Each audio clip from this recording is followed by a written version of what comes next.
ఉన్నటువంటి రైతులందరికీ పేరు పేరు అందరికీ ధన్యవాదాలు తెలియజేస్తున్నాను. ఈ మెగా కిసాన్ మేళా కార్యక్రమం రైతులకి అలాగే వేదిక మీద ఉన్నటువంటి మన జిల్లాధికారులైనటువంటి రాధాకృష్ణ రెడ్డి గారికి, బాలాజీ నాయక్ గారికి, ఏర్వద్ద కేంద్రం శారదా జయలక్ష్మి గారికి, జిల్లా ఉన్నత కేంద్ర కర్నూలు అధికారులు కోడుమూరు, గూడూరు, బెలగలు అగ్రికల్చర్ అధికారులకి, ఉద్యానవన పశు వైద్య అధికారులకి, మార్కెట్ చైర్మన్ గారికి, కన్వీనర్ గారికి, మీడియా మిత్రులకి ప్రత్యేకంగా ధన్యవాదాలు తెలియజేస్తున్నాను. ముఖ్యంగా ఈ కార్యక్రమాన్ని మన రాష్ట్ర ప్రభుత్వం ఎన్నికల ప్రభుత్వం మన గవర్నమెంట్ చంద్రబాబు నాయుడు గారు రైతులలో ఉన్నటువంటి అభద్రతా భావాన్ని తొలగించడానికి వ్యవసాయ శాస్త్రవేత్తలను మన దగ్గరికి పంపించింది. అంటే మీకున్న అనుమానాలను నివృత్తి చేయడానికి ఈ యొక్క కార్యక్రమాన్ని ఏర్పాటు చేయడం జరిగింది. కాబట్టి ప్రతి ఒక్కరు ఎక్కడైనా ఏదైనా సమస్య ఉన్నా అంటే రేపటి నుండి రైతన్న అనేటువంటి కార్యక్రమం ద్వారా మీకు ఈ కార్యక్రమాన్ని రూపొందించడం మన ప్రభుత్వం యొక్క విషయాన్ని చెప్పవచ్చు. ముఖ్యంగా రైతులకు ఎల్లిన ప్రభావం ద్వారా చాలా నష్టాలు ఉన్నాయని చెప్పి దాన్ని అధిగమించడానికి చాలా రకాలుగా ఉన్నటువంటి మినుములు ఏదైతే వరలు, సజ్జలు, రాములు ఇలాంటి పంటలు తీసుకోవాలని వ్యవసాయ అధికారులు అలాగే శాస్త్రవేత్తలు రైతులకి చిన్నగా తెలియజేయడానికి ఈ యొక్క కార్యక్రమాన్ని ఏర్పాటు చేయడం జరిగింది. కాబట్టి ప్రతి ఒక్కరూ ఈ యొక్క కార్యక్రమం చెప్పినటువంటి అధికారులు చెప్పినటువంటి ప్రతి ఒక్క సూచనలు పాటించి అందరూ ఈసారి ఈ యొక్క ఎదిగిన ప్రభావంలో సమన్వయం పాటించి ఖచ్చితంగా మీరు అర్థం చేసుకొని మీరు పాటించాలని కోరుకుంటున్నాను. అలాగే మనకి దాదాపుగా మన కూటమి ప్రభుత్వం అన్నదాత సింగుకుండా సంవత్సరం 20 మీకు జమ చేయడం జరుగుతుంది.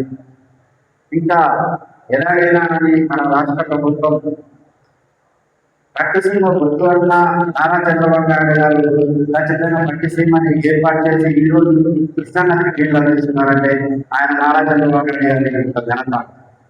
రైతులని ఎలాగైనా ఒక ముందుకు తీసుకెళ్ళాలి. వారిని చాలా అంటే చెప్తారు రైతు బాంధవులుగా అన్నదే నారా చంద్రబాబు నాయుడు గారు. ఆయన యొక్క ధైర్యంలోని రైతులకి ప్రతి ఒక్క ఏ చిన్న కష్టం వచ్చిన గతంలో మన రాష్ట్రం ఉల్లికి దాదాపుగా ఎంత డబ్బులు దాదాపు మన కాన్స్టిట్యూషన్ 37 కోట్లు అంటే ప్రతి ఒక్కరు ఎక్కడైనా నష్టపోకుండా రైతులు చాలా అంటే బాగా ఉండాలని చెప్పేసి ఆయన చేయాలి. కాబట్టి మన యొక్క కేంద్ర రాష్ట్ర ప్రభుత్వాలుగా మనకి ఎంతో అంటే ఈ దుర్గం కూడా ఏర్పాటు చేయడం జరుగుతుంది. అంతేకాకుండా మన ప్రభుత్వం రైతన్నల కొరకు యూరియా, డీజిల్ కూడా మన గ్రామ స్థాయిలోనే ఏర్పాటు చేయడం జరుగుతుంది. అలాగే ఏఎంసీ అనే ఒక యాప్ ద్వారా రైతులకి ఆ రైతులు అంటే మన రైతులు ఖచ్చితంగా సెల్ ఫోన్ ద్వారా డౌన్లోడ్ చేసుకుంటే మన యొక్క వ్యవసాయ సమాచారం క్షుణ్ణంగా మనకు తెలియజేయడం జరుగుతుంది.